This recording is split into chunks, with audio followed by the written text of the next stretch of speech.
вспыхивают над синявой,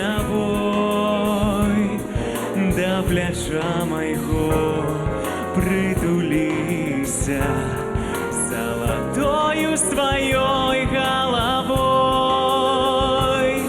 Чуешь ветер и чуешь вечер, чуешь тихо шапоча сад на твоей худенькие плечи, осыпая ночь зоропад. Это я с тобой вечерую, туманами тебе я чарую, васильком шапотливою мовою зачароваю,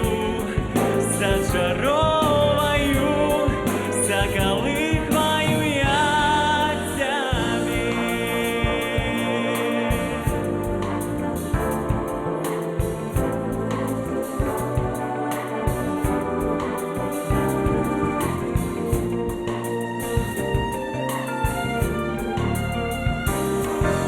Как друг неумелых, несмелых, не сховаешься ты нигде.